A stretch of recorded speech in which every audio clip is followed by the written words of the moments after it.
بسم اللہ الرحمن الرحیم۔ السلام علیکم۔ پروگرام الکلام میں خوش آمدید۔ میں ہوں آپ کا میزبان محمد شعیب رضا۔ ناظرین کرام، یہ پروگرام جو سٹی نیوز نیٹ ورک کو ادارہ فکر جدید کے اشتراک سے شروع کیا گیا ہے، اس کے پہلے حصہ میں ہم قرآن کریم کی کچھ آیات کو سمجھنے کی کوشش کرتے ہیں اور اس کے ساتھ ساتھ کچھ بہت اہم سوالات کو پروگرام کا حصہ بناتے ہیں۔ حسب سابق ہمارے ساتھ شریک گفتگو ہیں جناب محمد امانت رسول صاحب۔ مان صاحب بہت شکریہ آپ کے وقت کا۔ میری معاونت کے لیے موجود ہیں مس نورین صاحبہ، thank you so much madam. ناظرین کرام، آپ کی اسکرین پہ ہمارا واٹس ایپ نمبر آ رہا ہوگا، آپ اپنے سوالات ہمیں بھیج سکتے ہیں، ہم آپ کے سوالات کو ضرور ایڈریس کریں گے۔ امان صاحب، ہم گفتگو کر رہے تھے سورۃ الشعراء، اور سورۃ الشعراء میں حضرت نوح علیہ السلام کا جو واقعہ ہے، جو آیات ان کے واقعے کو بیان کر رہی ہیں، ان پہ ہم نے گفتگو کی تھی۔ اب غالباً ہم نے قوم عاد سے اپنی گفتگو کا آغاز کرنا ہے۔ جی مختصر بیان کیجیے گا۔ بسم اللہ الرحمن الرحیم۔ کذبت عاد المرسلین، عاد نے رسولوں کو جھٹلایا۔ اذ قال لهم اخوهم ہود الا تتقون، جب انہیں ان کے بھائی ہود نے کہا الا تتقون، کیا تم تقوی نہیں اختیار کرتے؟ انی لکم رسول امین، بے شک میں تمہارے لیے رسول امین ہوں۔ فاتقوا اللہ واطیعون، اللہ کا تقوی اختیار کرو اور میری فرما برداری کرو۔ وما اسألکم علیہ من اجر، اور میں تم سے اس پر کسی اجر کا سوال نہیں کرتا۔ ان اجریہ الا علی رب العالمین، کہ میرا اجر تو صرف اور صرف رب العالمین پر ہے۔ اب یہاں تک جو بیان ہے یہ تقریباً وہی ملتا جلتا بیان ہے جو پیچھے حضرت نوح علیہ السلام کا ہم نے پڑھا۔ اس کو اگر تھوڑا سا ہم اس کا اعادہ کر لیں جی بالکل، تو ایک تو یہ ہے کہ فرمایا کہ مرسلین کو جھٹلایا قوم عاد نے۔ اب اس کا وہی جواب بن جاتا ہے جو پہلے تھا کہ پیغمبروں کا پیغام ایک ہی ہے، بالکل صحیح ہے، سب نے ایک ہی دین اللہ کا دیا، پیش کیا۔ تو لہٰذا اگر ایک قوم ایک رسول کو جھٹلا رہی ہے تو گویا کہ وہ سب رسولوں کو جھٹلا رہی ہے، کیونکہ وہ پیغام ایک ہے۔ جیسے ایک شخص کہتا ہے کہ بھئی آپ صرف میری دشمنی نہیں اختیار کر رہے بلکہ میرے ساتھ جو میرے ہم خیال ہیں تو آپ ان کی بھی دشمنی اختیار کر رہے ہیں۔ آپ صرف مجھے نہیں مان رہے، آپ جو میرے ساتھ ہیں ہم خیال ان کو بھی آپ مان رہے ہیں۔ یعنی ایک پوری فکر کا پوری فکر بن جاتی ہے، ایک پورا دین جی کہ اس کا انکار کیا انہوں نے۔ پھر فرمایا کہ اخوہم، یعنی ان کے بھائی ہود نے ان کو کہا کہ بھئی تم تقوی نہیں اختیار کرتے، یعنی حضرت ہود علیہ السلام کو ان کی قوم کی طرف، قوم عاد کی طرف بھیجا اللہ نے۔ یعنی سب سے پہلے جو مخاطب ہوتا ہے، جس کا حق ہوتا ہے، وہ اپنی قوم ہوتی ہے، اپنے لوگ، آس پاس اپنے لوگ، وہ ان کو سب سے پہلے دعوت دی جانی چاہیے، ان کو اپنے قریب کرنا چاہیے۔ اور پھر تقوی، چونکہ ہم یوں کہہ لیجئے کہ ایک سماجی اور ایک عملی زندگی کی ایک قدر ہے، ویلیو ہے۔ قرآن پاک نے جیسے ان اکرمکم عند اللہ اتقاکم کہا کہ جب بھی سماج کی، معاشرے کی بات کی تو فرمایا کہ تم میں سے زیادہ عزت والا وہ ہے جو تم میں زیادہ متقی ہے۔ یعنی اس سے مراد کیا؟ اس سے مراد یہ ہے کہ ایمانداری کی زندگی گزارنا، شرافت کی زندگی گزارنا، اللہ کے احکام کے مطابق زندگی بسر کرنا، اور وہ زندگی جو جس کا پہلو اجتماعی پہلو ہے، معاشرتی پہلو ہے، اس میں صرف انفرادیت نہ ہو، انفرادیت نہ ہو، یعنی اجتماعیت بھی ساتھ ہے۔ آگے فرمایا کہ میں رسول امین ہوں۔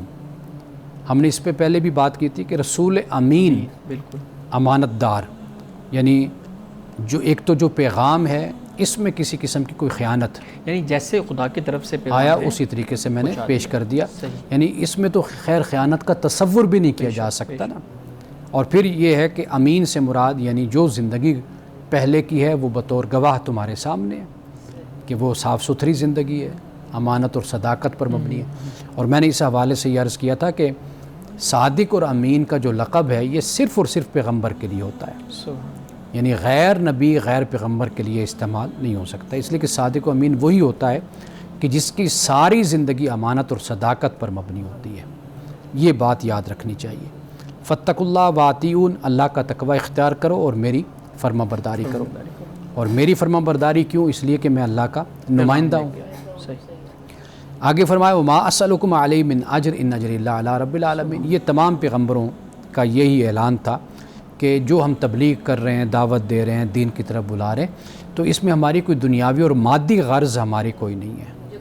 ہمارا ہر اجر جو بھی اس کا بدلہ ہے وہ صرف اور صرف رب العالمین ہی ہمیں دے سکتا ہے۔ حقیقت میں اگر اس پہ غور کیا جائے نا کہ یہ ویسے بھی انمول چیز ہے، اس کا کوئی بدلہ انسان نہیں کبھی دے سکتا، کوئی قوم نہیں دے سکتی۔ یہ وہ دولت ہے، یہ وہ نعمت ہے جو اللہ کا پیغمبر آ کر انسانیت کو دیتا ہے۔ اچھا، اب اس کے بعد چونکہ اس قوم کا اپنا ایک رہن سہن تھا، ایک معاشرت تھی، تجارت تھی، کام تھا، چال چلن تھا، اس کو بھی قرآن پاک نے بیان کیا۔ ایسے لگتا ہے کہ جو قوم عاد تھی یہ انجینئرنگ کے شعبے میں تھی، یا آرکیٹیکٹ آپ کہہ لیجئے، یہ لوگ تھے۔ قرآن پاک نے مختلف جگہوں پر یہاں پر بھی بیان کیا ہے۔ سورۃ الفجر میں جیسے اللہ نے کہا الم تر کیف فعل ربک بعاد، کیا نہیں دیکھا تو نے کہ تیرے رب نے عاد کے ساتھ کیا کیا، اور کیا کیا، ارم ذات العماد التی لم یخلق مثلها فی البلاد، کہ یہ وہ لوگ تھے جو ستونوں والی عمارتیں بنایا کرتے تھے، بڑے بڑے شہر، پلرز، اور ایسے بستی یعنی اس جیسی بستی کہیں نہیں شہروں میں، یعنی اتنا خوبصورت آرکیٹیکٹ کہ وہ دنیا حیران رہ جاتی تھی، یعنی اتنے بلند و بالا خوبصورت عمارات اور وہ بھی پتھروں کو انہوں نے بنائی، سارا کچھ۔ یہ بھی آگے جا کر ہم اس کو یہاں پر بھی پڑھ رہے ہیں۔ یہ قرآن پاک نے بیان کیا۔ قرآن نے یہ بھی بیان کیا کہ بھئی یہ اپنے آپ کو کہتے تھے کہ جی ہم سے بڑھ کر قوت میں کون ہو سکتا ہے، بالکل ہم طاقتور لوگ ہیں، طاقتور قوم ہیں۔ تو اللہ نے فرمایا کہ بھئی کیا تمہیں معلوم نہیں کہ اللہ سب سے زیادہ طاقتور ہے جس نے تمہیں پیدا کیا ہے۔ یہ قرآن پاک نے یہ بیان کیا۔ بس انسان ہے نا تو دھوکے میں اور اپنے مال اور دولت کو دیکھ کر دھوکے میں آ جاتا ہے۔ جیسے قرآن پاک نے کہا کہ انسان کیا یہ گمان کرتا ہے کہ اس کا مال اس کو ہمیشہ کی زندگی دے دے گا، الذی جمع مالا وعددا یحسب ان مالہ اخلدا، کہ یہ جو مال کو جوڑ جوڑ کے رکھتا ہے گن گن کر، کیا یہ خیال کرتا ہے کہ اس کا مال اس کو ہمیشہ کی زندگی دے گا؟ تو واضح بات ہے کہ یہ مال، یہ دولت انسان کو ہمیشہ کی زندگی نہیں دے سکتے۔ انسان ایک حد تک تو زندگی گزار سکتا ہے، پرتعیش زندگی گزار سکتا ہے، عیاشی کی زندگی گزار سکتا ہے، لیکن اصل قرآن مجید جو بات کر رہا ہے نا وہ انسانی نفسیات کی بات کر رہا ہے۔ بالکل، یہ نفسیات پیدا ہو جاتی ہے انسان میں، یہ گمراہی کہہ لیجیے، یہ دھوکہ کہہ لیجیے، یہ پیدا ہو جاتا ہے انسان میں، فریب۔ وہ یہی سمجھتا ہے کہ بس یہ جو مال ہے نا، مجھے نہ رشتہ داری کی ضرورت ہے، نہ دوستی کی ضرورت ہے، نہ دنیا کی، نعوذ باللہ، نہ دین کی، نہ خدا کی، بس میرے پاس مال ہے، یہی سب کچھ ہے میرے لیے۔ تو اللہ نے کہا کہ ایسا نہیں ہے۔ حضرت ہم دیکھتے ہیں کہ یہی چیز آج کا انسان بھی سوچتا ہے۔ آج کا انسان بھی جب جیسے ہی خوشحال ہوتا ہے، مثال کے طور پر ہم جیسے جو نوجوان ہیں وہ ایک عمر تک تو رشتہ دار، بہن بھائی، والدین کے ساتھ ان کا ایک اچھا رویہ ہوتا ہے۔ جیسے ہی خوشحالی والی زندگی آتی ہے اور اچھی گاڑی، اچھا گھر اور یہ چیزیں آتی ہیں تو اس کو لگتا ہے کہ یہ تو میری محنت ہے ساری، اور میں شاید اسی محنت کے بل بوتے پہ، اسی مال کے بل بوتے پہ زندگی کی ہر چیز حاصل کر لوں گا، اور وہ بڑے بڑے جملے بھی بولنے کی کوشش کرتا ہے، وہ بڑی بڑی سٹیٹمنٹ دینے کی کوشش کرتا ہے۔ لیکن قرآن کریم اس کو جس طرح دیکھیے قرآن مجید نے اسی بات کو اس طرح بیان کیا ہے کہ جب اللہ تعالیٰ نوازتا ہے، دیتا ہے، تو پھر یہ اس مال کو، دولت کو روک لیتا ہے، اپنے پاس ہی جمع کر لیتا ہے انسان، اور جب تنگی آتی ہے تو پھر یہ چیختا ہے، جزع و فضا کرتا ہے، پھر چلاتا ہے، بولتا ہے۔ تو یہ قرآن پاک نے انسان کی جو عادت ہے، نفسیات ہے، اس کو قرآن پاک نے بیان کیا، لیکن اللہ نے استثناء بھی کر دیا ہے۔ یہ بات بھی ذہن میں رکھنی چاہیے۔ اچھا، یعنی استثناء سے مراد جو لوگ ایمان لاتے ہیں، اپنا تزکیہ کرتے ہیں، اپنے آپ کو پاک اور صاف کرتے ہیں، مال بذات خود برا نہیں ہے۔ یہ بات میں بار بار دہراتا ہوں کہ مال، دولت یہ برے نہیں ہے۔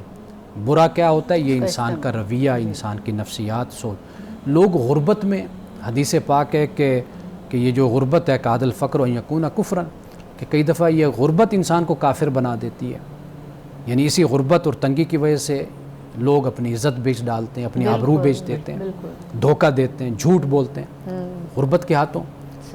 اسی طرح مال اور دولت بھی۔ تو اصل کیا ہے؟ انسان کی اپنی تربیت وہ ضروری ہے، وہ تزکیہ ضروری ہے۔ پھر اس کے بعد انسان کو تنگی ہو یا خوشحالی ہو تو پھر وہ اللہ کا بندہ بن کر زندگی بسر کرتا اور گزارتا. لیکن یہ جو عذر آپ نے بتایا کہ غربت کی وجہ سے لوگ جو بدعمالیاں کر دیتے ہیں، تو کیا یہ ان کا عذر کافی ہوگا کہنے کے لیے کہ ہمارے پاس تو کچھ تھا نہیں، یہ وجوہات ہے، وہ لاجک دیں؟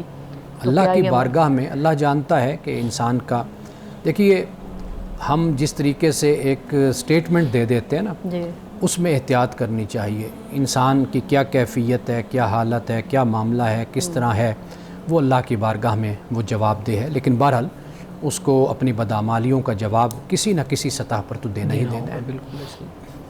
ناظرین کرام، گفتگو ابھی جاری ہے، یہاں وقت ہوا چاہتا ہے ایک بریک کا، ہمارے ساتھ رہیے گا.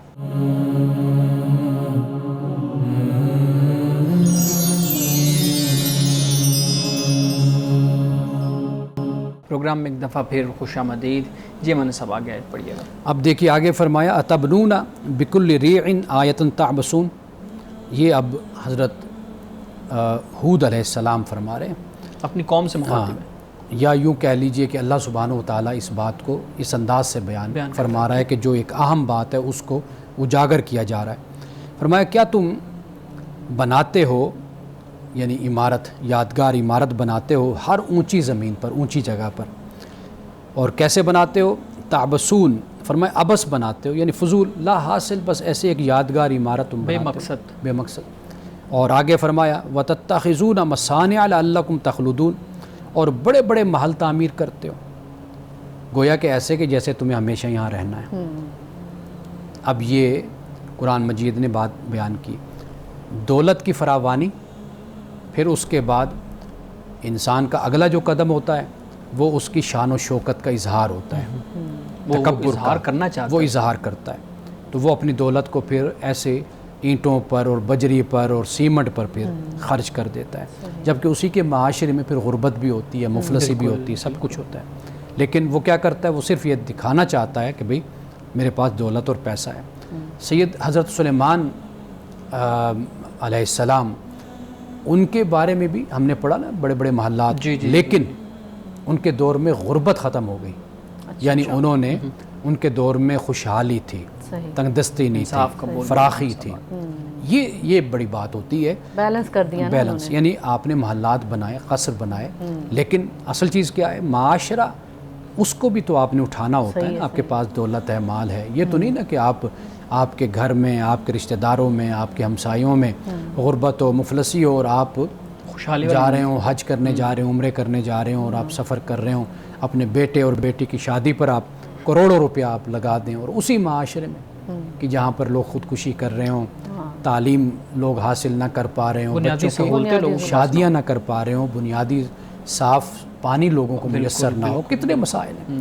تو لہٰذا پہلے معاشرہ ہوتا ہے، اس کو اٹھانا ہوتا ہے. اچھی زندگی آپ گزاریے، ضرور گزاریے، لیکن کم از کم آپ یہ انداز تو نہ اختیار کریں کہ روزانہ غریب اور مفلسوں کا خون ہو اور وہ بیچارے ترسیں رزق کو، روزی کو، روٹی کو، پانی کو. تو یہ سب سے بڑی بات یہ ہے. صحیح. آیت مکمل کر لیں پھر اس پہ ایک سوال. اب اس کے بعد فرمایا وَتَتَّخِذُونَ مَصَانِعَ لَعَلَّكُمْ تَخْلُدُونَ، کہ بڑے بڑے محل تعمیر کرتے ہو، گویا کہ ایسے کہ جیسے تمہیں ہمیشہ یہیں پہ رہنا. وَإِذَا بَطَشْتُمْ بَطَشْتُمْ جَبَّارِينَ، اور جب تم کسی پر ہاتھ ڈالتے ہو پھر تم جبار بن کر ہاتھ ڈالتے ہو. یعنی یہاں پر جبر گویا کہ ظلم کے انداز میں. اب طاقت آ گئی، واضح بات ہے کہ کوئی اور کھڑا نہیں ہو سکتا، بول نہیں سکتا، بات نہیں کر سکتا. تو لہٰذا بجائے اس کے کہ رحم اور احسان کے ساتھ چلا جائے معاشرے میں، تو وہاں پر مزید اپنی دہشت اور اپنا روب بٹھانے کے لیے پھر لوگوں پر جبر کیا جاتا ہے اور ان پر ظلم کیا جاتا ہے. اب فرمایا فَاتَّقُوا اللَّهَ وَأَطِیعُونِ.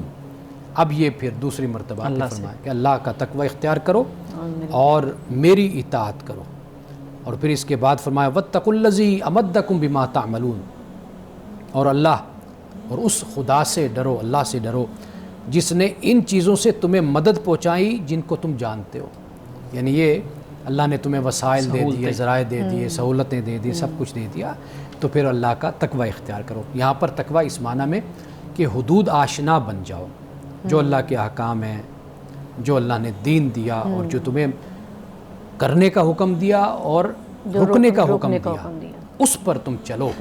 تو یہ سب کچھ اس سے انجوائے بھی کرو، استفادہ کرو، ٹھیک ہے، لیکن جو خدا کے احکام ہیں ان کی بھی پیروی سامنے رکھو، وہ کرو۔ ہمارا صاحب پہلی آیت جو ہم نے بریک کے بعد پڑھی جس میں اس چیز کا اظہار کیا گیا کہ تم عمارتیں اب صرف دکھانے کے لیے اپنی شان و شوکت اور اپنا ایک اپنی دولت دکھانے کے لیے تم بناتے ہو، یہ عبث ہیں، بے مقصد تم بناتے ہو۔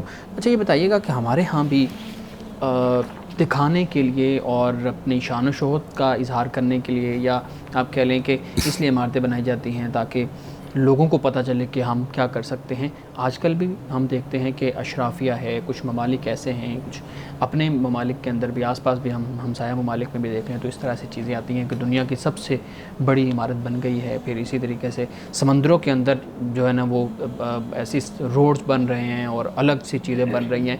اس کا فائدہ تو دنیا کو ہمیں نظر نہیں آ رہا کہ ایک طرف دنیا بھوکی مر رہی ہے، لوگوں کے لیے صاف پانی نہیں ہے جس طرح آپ ذکر کر رہے تھے، لیکن دوسری طرف یہ ساری چیزیں، تو گویا آج بھی وہی قوم یاد والا ہی رویہ ہے۔ دیکھیے اصول جو ہے نا اس کو یاد رکھ لیجئے، ممانعت وہاں پر ہوگی جہاں پر اللہ کے حکم کی خلاف ورزی ہوگی، صحیح، یعنی ظلم سے، بدعنوانی سے عمارات تعمیر کی جائیں گی اور تکبر کے اظہار کے لیے، غرور دکھانے کے لیے عمارات بنائی جائیں گی۔ اصول اور قاعدہ وہی ہے بنیادی طور پر، لیکن آپ ایک اور پہلو بھی سامنے رکھیں کہ جن باتوں کی طرف آپ نے اشارہ کیا ہے اس سے لوگوں کے لیے تجارت کے بھی راستے کھلتے معیشت بھی ہیں۔ بہتر جب آپ انڈر گراؤنڈ راستے بناتے ہیں سمندروں میں، دریاؤں میں، تو کتنا تجارت کا فائدہ ہوتا ہے۔ یعنی آپ نے موٹر وے بنا دیا، آپ نے یہ سی پیک بنا دیا، تو اس سے کتنا فائدہ ہوا کہ وہ سفر کے جو مہینوں میں جا کر ہوتا تھا وہ دنوں میں ہونے لگ گیا، دنوں کا سفر گھنٹوں میں ہونے لگ گیا۔ آپ اس پہلو کو بھی پیش نظر رکھیں۔ اب اگر مثال کے طور پر کوئی فرم ہے، کوئی کمپنی ہے، کوئی بڑا ادارہ ہے، تو واضح بات ہے ان کو بڑی بلڈنگ کی ضرورت بھی ہے۔ ایک ضرورت کے تحت کچھ چیزوں کو بنانا یہ ایک علیحدہ چیز ہوتی ہے۔ یعنی مثال کے طور پر آپ سادگی کی تعلیم دیتے دیتے آپ اس سے بھی زیادہ اخراجات اپنے پیدا کر بیٹھیں اور آپ عوام کو اپنی طرف متوجہ کرنے کے لیے اور ان کے دلوں میں اپنی جگہ پیدا کرنے کے لیے آپ ایسے کوئی قانون بنا دیں یا ایسے کوئی آپ طریقے اختیار کر لیں، لیکن وہ قومی جو خزانہ ہے اس پر زیادہ بوجھ پڑ جائے، تو اس سے تو بہتر یہی ہے نا کہ یعنی مثال کے طور پر آپ پارلیمنٹ ہاؤس ہے، یعنی آپ کے یہ جو وزارت کا پرائم منسٹر ہاؤس ہوتا ہے، پریزیڈنٹ ہاؤس ہوتا ہے، آپ کی اسمبلیز ہوتی ہیں۔ اب آپ کہیں جی ہم چوکوں میں بیٹھ کر اسمبلی لگائیں گے اور یہ سارا کام کریں گے، لیکن آپ تھوڑا سا جا کر جائزہ لے لیں، دیکھ لیں کہ اب دنیا جہاں پہنچ چکی ہے اس حوالے سے، تو اب یہ ضرورت بن گئی نا۔ اب مسجدوں میں بیٹھ کر یا کسی خاص ایک چھوٹی سی جگہ پر بیٹھ کر تو فیصلے نہیں ہوتے، نہ قانون سازی ہوتی ہے، اب باقاعدہ طور پر آپ کو یہ سب کچھ تعمیر کرنا پڑتا ہے۔ تو ضرورت اپنی جگہ پر ایک علیحدہ چیز ہے، بچنا اس چیز سے چاہیے کہ جس میں غرور اور تکبر اور خام خواہ اور فضول آپ اپنے پیسے کو ضائع کرتے ہیں، اسراف اور تبذیر ہے، اس کی اصل ممانعت ہے۔ صحیح۔ ایک بڑا اہم اس میں ایک نقطہ یہ بھی ہے کہ ہم دیکھتے ہیں کہ بہت سے مقبرے، عمارتیں اور مزار اور یہ اس طرح کی جو چیزیں ہیں بنی ہوئی ہے، لیکن اس کو مزید خوبصورت بنانے کے لیے اس کے اوپر اربوں روپیہ، کروڑوں روپیہ لگا دیا جاتا ہے۔ گورنمنٹ کی طرف سے بھی اس طرح کے انیشیٹو لیے جاتے ہیں، لوگوں کے اپنے پیسوں سے بھی اکٹھا کر کے، جیسے مال اکٹھا کر کے لوگ اس طرح کے انیشیٹو لیتے ہیں۔ اس طرح کے انیشیٹو جہاں پہ پبلک کا اس طرح فائدہ نہیں ہے، وہ اگر کسی کو کھانا مل رہا ہے تو وہ چھوٹے مزار یا دربار یا مقبرے پہ بھی مل رہا ہے، بڑی عمارت بنا کے تو وہ کوئی زیادہ چیز نہیں ہوگی، تو اس کو آپ کس طرح؟ اچھا، ایک تو مزارات جو ہے نا، یہ بادشاہ وقت جو اس وقت بادشاہ تھے انہوں نے اپنے لیے مرنے سے پہلے بنوا لیے تھے، مقبرے وغیرہ، تاکہ ہم مرے تو اس میں دفن ہوں۔ اچھا، لیکن پھر اس دور میں ان کے مرنے سے پہلے کوئی بزرگ فوت ہو گئے، جن کے لوگوں میں بڑی عزت ہوتی تھی، عوام میں بڑی عزت ہوتی تھی اور عقیدت ہوتی تھی لوگوں کو، تو پھر وہ جو بادشاہ وقت تھا وہ پھر اللہ نیت کے حال سے واقف ہے، ہمیں نہیں پتہ، لیکن بہرحال لکھنے والے یہ لکھتے ہیں کہ چونکہ عوام کی سپورٹ کا ہونا ہمیشہ حکمرانوں کی مجبوری رہا ہے، تو وہ پھر جو بزرگ فوت ہوتے تھے تو وہ اپنے اس مزار میں، عمارت میں بزرگ کو دفن کیا جاتا تھا. اچھا. تو یہ کئی مزار آپ کو لاہور میں بھی, یہاں تک کہ میاں میر صاحب کے بارے میں یہی ہمیں معلوم ہوتا ہے, حضرت میاں میر جو بزرگ ہیں, کہ یہ جو جہاں پہ ان کی تدفین ہے, یہ جگہ اصل میں اس وقت کے بادشاہ نے اپنے لیے بنوائی تھی یہ عمارت, تو وہاں پہ پھر میاں میر صاحب کو دفن کیا گیا. تو یہ کچھ تو عمارات کی یہ وجہ ہے. اور دوسری وجہ یہ یاد رکھیے کہ میں ایک سماجی پہلو سے بات کر رہا ہوں. جب لوگ آتے ہیں نا بہت کثرت سے, بڑی تعداد میں لوگ آتے ہیں, تو پھر ان کا اس طریقے سے انتظام کرنا پڑتا ہے. یعنی انتظام یہ ہوتا ہے کہ ان کے لیے ایسی عمارت بنائی جاتی جو چھاؤں میں بیٹھ سکے, پھر کچھ پکنے پکانے کے مسائل ہوتے ہیں, ایک دن میں ہزاروں لوگ لاکھوں لوگ وہاں پر آتے ہیں, تو ان کا ایک سماجی پہلو, ایک ثقافتی پہلو یہی ہوتا ہے. لیکن جہاں تک ہم یہ بات کریں کہ رسول اللہ کی احادیث سے ہمیں کیا رہنمائی ملتی ہے, وہ یہ ہے کہ یہ جو قبریں ہیں یہاں پر جانے کا مقصد عبرت حاصل کرنا ہوتا ہے. یعنی یہ کوئی پکنک پوائنٹس نہیں ہوتے کہ آپ یہاں پر جائیں اور آپ وہاں پر تفریح کریں. یہ مقصد ہوتا ہے کہ قبر پر, قبرستان میں آپ جائیں تو آپ کو عبرت حاصل ہو اور آپ اپنے اعمال کو درست رکھیں, اعمال صالحہ آپ سر انجام دیں اور اپنی زندگی اللہ اور اس کے رسول کے احکام کے مطابق بسر کریں. اصل جو مقصد ہے وہ یہ ہوتا ہے. باقی یہ چیزیں پھر آپ کے ثقافتی رنگ میں ڈھل جاتی ہیں, آپ کے سماجی رنگ میں ڈھل جاتی ہیں. اس کے بعد پھر یہ چیزیں جو ان سے جو عرس ہمارے ہاں بن گئے, پھر اس عرس پر لوگوں کا آنا, میلے لگنا شروع ہو گئے, پھر اس طرح کی رونقیں, پھر لوگوں کے کاروبار, تجارت, اور یہ پھر چیزیں شروع ہو گئی, تو وہاں پر پھر یہ رنگ جو رونق ہے یہ پھر آباد ہو جاتی ہے. صحیح. بہت شکریہ مولانا صاحب. اگر آپ کا اس سے متعلق سوال نہیں ہے تو ہم آگے ایک بہت اہم موضوع ہے, ہم اس پہ جو ہے نا موو کر جاتے ہیں. مولانا صاحب آج کی آیات جو ہیں وہ اتنے ہی رکھتے ہیں, اور پھر ہم انشاءاللہ اس سے آگے, اگر آپ اجازت دیں تو ایک دو آیات سے بات مکمل ہو جائے تو بہتر ہے. اب دیکھیے, فرمایا کہ امدکم بانعام و بنین, یعنی ایک تو مدد پہنچائی ان چیزوں سے کہ جنہیں تم جانتے ہو, ٹھیک ہے, اور پھر آگے فرمایا کہ اس نے تمہاری مدد کی چوپایوں اور اولاد سے, انعام مویشی, اور بنین یعنی اولاد, بیٹے بیٹیاں, ان کے ذریعے سے بھی مدد کی. وجنات وعیون, باغوں اور چشموں سے, یہ اللہ نے ان پر انعام فرمائے, یہ سب کچھ اللہ نے ان کو عطا کیا. فرمایا انی اخاف علیکم عذاب یوم عظیم, میں تمہارے اوپر ایک بڑے دن کے عذاب سے ڈرتا ہوں, یعنی تم پر وہ عذاب اشارہ دے رہے ہیں آئے گا. اب یہ بیان یعنی ہمیں معلوم ہو گیا کہ حضرت ہود علیہ السلام ہی کا بیان ہے کہ جو آپ نے فرمایا. اب یہاں تک تو حضرت ہود علیہ السلام کی گفتگو ہے. اس کے بعد اب گفتگو جو ہے قوم کی ہے, قوم عاد کی, تو وہ انشاءاللہ پھر ہم آئندہ پروگرام میں پڑھ لیں گے. ٹھیک ہے. ناظرین کرام, یہاں وقت ہوا چاہتا ہے ایک بریک کا, ہمارے ساتھ رہیے.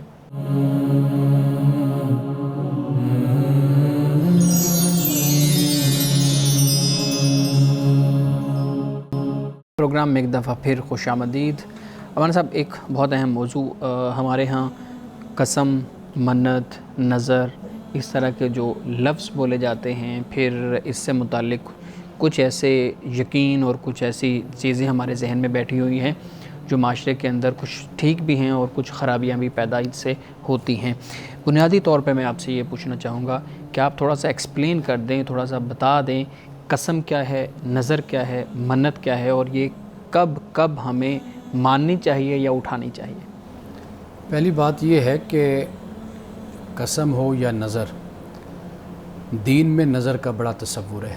اچھا, نظر کا تصور ہے, ٹھیک. یعنی آپ اللہ کے لیے قربانی دیتے ہیں, آپ نماز ہے, روزہ ہے, زکوٰۃ ہے, حج ہے, قربانی ہے, اور حج کے جتنے مناسک ہیں وہ ایک نظر ہے. یعنی اللہ تعالیٰ سے آپ کا تعلق, اور اللہ ہی کے لیے آپ سب کچھ کرتے ہیں. ان صلاتی و نسکی و محیای و مماتی للہ رب العالمین, میری نماز اور میری قربانی, میری زندگی, میری موت میرے اللہ کے لیے. یہ سب سے اہم بات ہے. ایک تو یہ بات یاد رکھیے کہ ایک مومن کی زندگی اللہ کے لیے ہوتی ہے, یہ نظر ہے. اچھا, یہ نظر ہے. یعنی نظر جگہ جگہ پر جو آپ اعمال سر انجام دیتے ہیں, اچھا, وہ نظر ہی کے لیے ہوتے ہیں. آپ آگے چلیں نا, پھر میں بتاتا ہوں. اس سے آگے جو بات قسم کی ہم کرتے ہیں, یہاں پر وعدہ جو ہے یہ بہت اہم ہوتا ہے.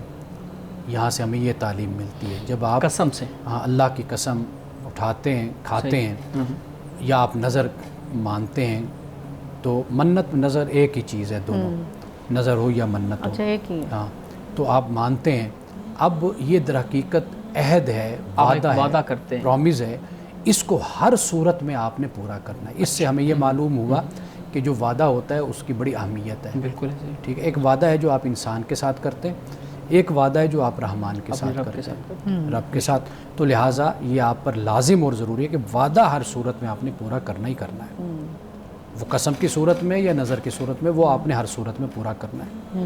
ٹھیک ہے جی۔ اچھا، اب اس کے بعد دیکھیے کہ قرآن مجید نے قسم کو بھی بیان کیا اور نظر کو بھی بیان کیا، دونوں چیزوں کو قرآن نے بیان کیا۔ صحیح۔ اب قسم کو قرآن پاک نے اس طریقے سے بیان کیا ہے کہ اللہ سبحانہ و تعالیٰ جو تمہاری لغو قسمیں ہیں ان پر اللہ تمہارا کوئی مواخذہ نہیں کرے گا۔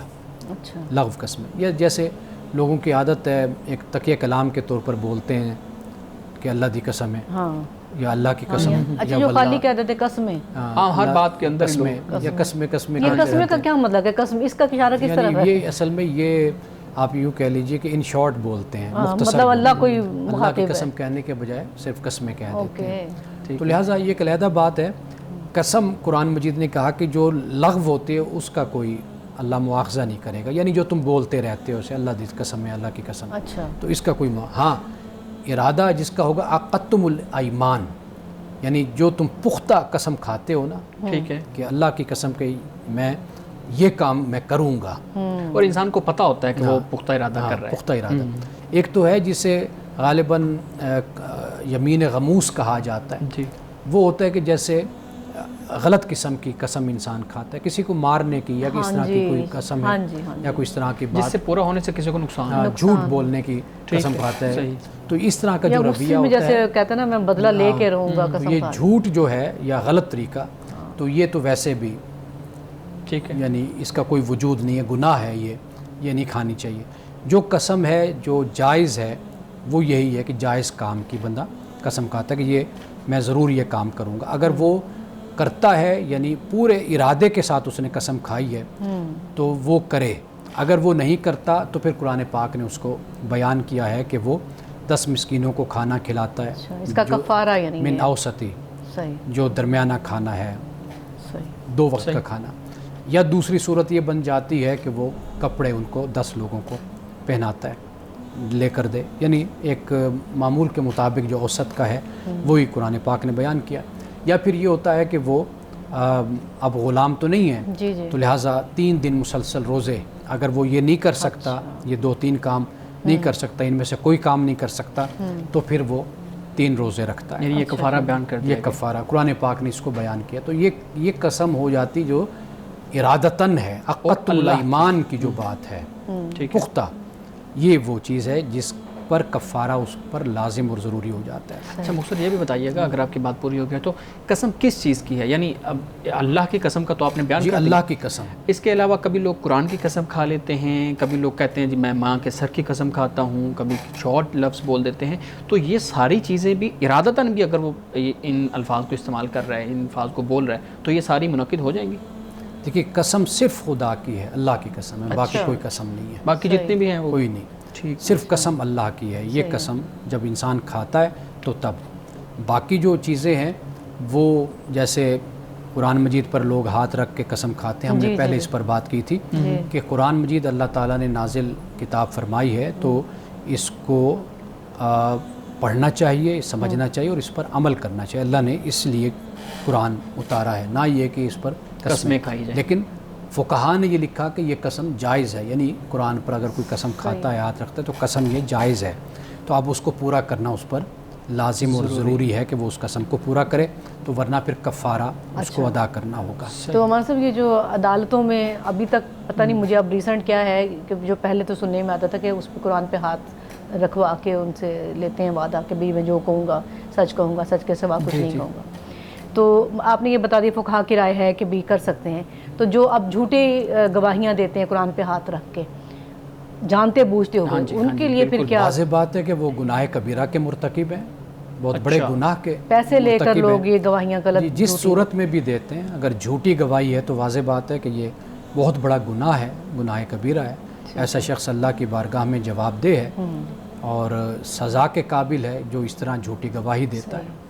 تو مطلب یہ جو نظر ماننا ہوتا ہے نظر کے حوالے سے، یہ صرف ہم عبادت میں ہی کر سکتے ہیں کہ عبادت کے لیے استعمال کر سکتے ہیں، یا کسی دنیاوی کام کو بھی فوکس کر کے کہ بھی ادھر میرا یہ کام ہو جائے تو میں یہ کام دنیاوی دیکھیے نظر جو مانی جاتی ہے نا وہ ہمیشہ عبادات میں سے کوئی ہوتی ہے. اچھا. یعنی مثال کے طور پر نفل پڑھنا ہوتا ہے، یا جیسے حج کرنا ہوتا ہے کہ میں حج کروں گا، یا میں عمرہ کروں گا، یا میں صدقہ خیرات کروں گا، اتنے لوگوں کو کھانا کھلاؤں گا. تو یہ چیز جو ان سی ہے ان میں سے جو فرض عبادات ہوتی ہیں، واجب عبادات ہوتی ہیں، لازم ہوتی ہیں، ان میں سے کسی کو مانا جاتا ہے تو وہ نظر ہوتی ہے. نظر صرف اللہ کے لیے ہے. صحیح. ناظرین کرام گفتگو ابھی جاری ہے، یہاں وقت ہوا چاہتا ہے ایک بریک کا، ہمارے ساتھ رہیے.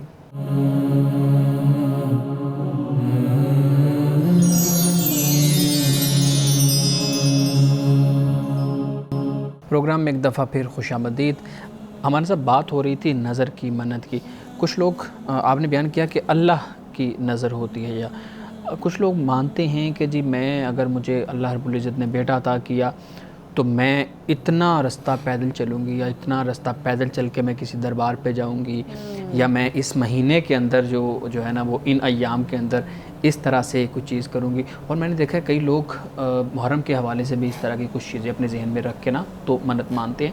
تو یہ جو پیدل چلنا ہے، پیدل حج کرنا ہے، اور ایک دربار سے دوسرے دربار یا گھر سے دربار تک پیدل چل کے جانا ہے، جوتا بھی نہیں پہننا، اس کی کیسی؟ ایک اور چیز اسی میں شامل کر لیں. وہ جب کوئی بیٹا نہیں کسی کے ہاں ہوتا تو وہ کہتے ہیں کہ بھی اگر بیٹا پیدا ہوا تو ہم اسے مانگ کے پیسے لوگوں سے لے کے اسے کپڑے پہنائیں گے. اللہ.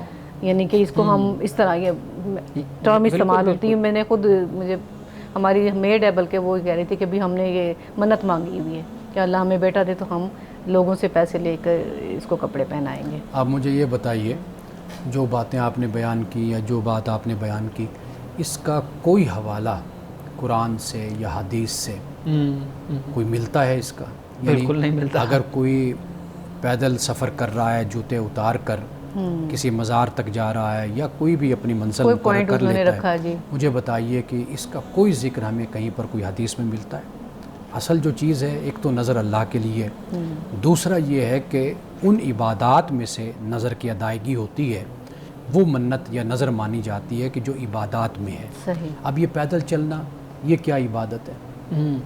یا چادر چڑھانا یہ کون سی عبادت ہے؟ یا بچے کے پیدا ہونے پر مانگ مانگ کر بچے کو کپڑے پہنانا یہ کون سی عبادت ہے؟ تو لہٰذا یہ اس کا کوئی ثبوت ہمیں نہیں ملتا. یہ ایک لحاظ سے بدعت ہے، اور الٹا یہ ہے کہ جو شخص اس طرح کرتا ہے تو وہ گناہ کا ارتکاب کرتا ہے، اس کی کوئی نظر اس طریقے سے پوری نہیں ہوتی. اچھا، ایک اور چیز بڑی ہماری عوام میں رائج ہے منتوں کے حوالے سے کہ وہ درختوں پہ جا کے دھاگے باندھتے ہیں، مزاروں پہ بھی لاک لگا دیتے ہیں کہ بھی جب ان کی منت پوری ہو تو لوگ یہ بڑے دھاگے بندھے ہوئے ہوتے ہیں رنگ رنگ کے، لال رنگ کے، اور اس طرح، یا پھر وہاں سے دھاگا اتار کے خود باندھ لیتے ہیں. ہاں جی، کچھ اس طرح کے عجیب و غریب رسمیں ہیں. یہ اس کا کہاں سے تصور آیا ہے؟ ایک نوجوان یہ بات اپنی شیئر کر رہا تھا کہ میں نے ایک درخت پر کوئی 1 روپیہ 2 روپے جیسے چھوٹے چھوٹے ہوتے نا سکے، کہتے وہ میں نے درخت پر چپکا دیے. اچھا. تو پھر میں وہاں کھڑا ہو گیا دعا کرنے چپکانے کے بعد. اچھا جی. وہاں سے خواتین بھی گزری، لوگ بھی گزرے، انہوں نے دیکھا کہ بھئی سکے چپکا کے یہ دعا کر رہے ہیں. تو کہتے ہیں کچھ دن کے بعد جب میں آیا تو پورا درخت سکوں سے بھرا پڑا تھا. تو یہ وہ باتیں ہیں جو قرآن پڑھتا ہے، جو حدیث پڑھتا ہے، رسول اللہ کی سنت سے، سیرت سے تعلق رکھتا ہے، وہ اس طرح کے توہمات سے کبھی بھی متاثر نہیں ہوتا اور نہ کبھی ان باتوں میں مبتلا ہوتا ہے. یہی اعجاز ہے اور یہی اعزاز ہے ایک مسلمان کا کہ مسلمان غیر خدا کے قائم کردہ جو تصورات ہوتے ہیں کہ وہ کوئی طاقت رکھتا ہے، کوئی قوت رکھتا ہے خدا کے علاوہ، اور وہ قوت کے جو نظر نہیں آنے والی قوت، انسین پاور، وہ ان چیزوں سے بالکل آزاد ہو جاتا ہے، توہمات سے اور اوہام سے بالکل آزاد ہو جاتا ہے. یہی تو اصل اسلام ہے جو ہمیں تعلیم دیتا ہے. یہ ساری باتیں وہ ہیں کہ جنہوں نے صرف لوگوں کو دیکھا ہے مذہب کا نام لیتے ہوئے، یا انہوں نے یہ جو دین اور مذہب سیکھا ہے یا تو ملنگوں سے یا کلندروں سے یا اس طرح کے لوگوں سے کہ جو بڑے بڑے جبے پہن کر اور تسمیاں پہن کر اور بال لمبے کر کے پھر رہے ہوتے ہیں، تو ان سے شاید ان لوگوں نے یہ باتیں سیکھی ہوتی ہیں. اگر اللہ سے اور اس کے قرآن سے اور حدیث سے سیکھی ہوتی تو کبھی اس طرح کی حرکتیں نہ اس طرح کے خرافات میں ایک بات آپ نے جیسے بیان کی نا کہ اللہ کی عبادت میں ہم نظر کس صورت میں کہ اللہ کی عبادت کریں گے یا جو بھی عبادات میں سے عمرہ حج وغیرہ یا انفاق فی سبیل اللہ کی راہ میں صدقہ خیرات دے دیا. تو ایک چیز یہ کہ میں کسی کا دل دکھانا نہیں چاہ رہی ہوں معاذ اللہ اس بات سے کہ بھی چادر جو چڑھائی جاتی ہے وہ چادریں ویسٹ نہیں جاتی, ایک چادر پھر دوسری چادر پھر تیسری, اس کی بجائے وہی بات ہے کہ انفاق کیا جائے, کسی غریب کی مدد کر دی جائے اپنی نظر کی صورت میں. مجھے اس چادر کی لاجک نہیں سمجھ آتی ہے کہ ہم سیدنا ابو بکر صدیق رضی اللہ تعالیٰ عنہ نے اپنی بیٹی حضرت عائشہ کو یہ وصیت فرمائی تھی, آپ خلیفہ وقت تھے, آپ نے فرمایا تھا کہ میری بیٹی مجھے نئے کپڑے کا کفن نہ دینا, اور فرمایا کہ جو میرا لباس ہے یہی میرا کفن ہوگا, اسی میں مجھے دفنا دینا, اور وہ جو تم نے میرے کفن کے لیے نئی چادر خریدنی ہے نا وہ مدینے کی کسی بچی کا کپڑا بنا دینا, اس کا لباس بنا دینا. یہ فرمایا کہ اس کا تن چھپ جائے گا اس سے. اصل یہ وہ چیز ہے, یہ اسلام ہمیں سکھاتا ہے, ہمیں اس طرف آنا چاہیے, اور ہم اپنی دستار اور اپنے جبے ان کو کم کر لیں, اور تاکہ مذہب کا ایک مثبت تاثر لوگوں پر یہ جائے کہ یہ لوگ سادہ ہوتے ہیں اور اپنے کپڑے اور اپنی دستاریں لمبی لمبی کئی گز کی رکھنے کے بجائے اپنے سر کو چھپاتے ہیں, ڈھانپتے ہیں. اچھی بات ہے اگر وہ ایسا کرتے ہیں, لیکن یہ کپڑا غریب لوگوں کے بھی کام آ سکتا ہے. مذہب کا یہ تصور اور یہ تصویر معاشرے میں جانی چاہیے, نہ یہ کہ ہم مہنگے لباس اور بڑے بڑے جبے اور دستاریں اور بہت کچھ ہم پہن کر معاشرے میں نکلیں. تو یہ تو اسلام نہیں ہے, اسلام اس کی تو تعلیم نہیں دیتا. منصب حدیث مبارکہ بیان کیجیے گا. حضرت عبادہ بن صامت رضی اللہ تعالیٰ عنہ سے روایت ہے, رسول اللہ صلی اللہ علیہ وسلم نے فرمایا کہ سوئی اور دھاگا تک ادا کرو, یعنی کسی کے حق کو نہ روکو. اگر کسی کا حق سوئی ہے, دھاگا ہے, وہ بھی اس کو دو. فرمایا رسول اللہ نے صلی اللہ علیہ وسلم خیانت سے بچتے رہو, کیونکہ دوسروں کا حق مارنا قیامت کے دن رسوائی اور ندامت کا باعث ہے. یعنی چھوٹی سی چھوٹی چیز ہم بے پرواہ ہو جاتے ہیں کہ یہ کوئی بات نہیں, یہ چھوٹی سی چیز تو ہے. رسول اللہ صلی اللہ علیہ وسلم نے فرمایا کہ سوئی اور دھاگا بھی ہو نا, وہ بھی جس کا حق ہے وہ اس کو ادا کرو, کیونکہ کل قیامت کے دن یہی چیز تمہارے لیے اللہ کی بارگاہ میں رسوائی اور ندامت کا باعث بنے گی. ناظرین کرام, اس دعا کے ساتھ اپنے پروگرام کا اختتام کریں گے. اللہ رب العزت حسن کلام اور تاثیر کلام عطا فرمائے, ہماری زبان کے گروں کو کھول دے اور سننے والوں تک خیر کا پیغام پہنچے. اجازت دیجیے, خدا حافظ.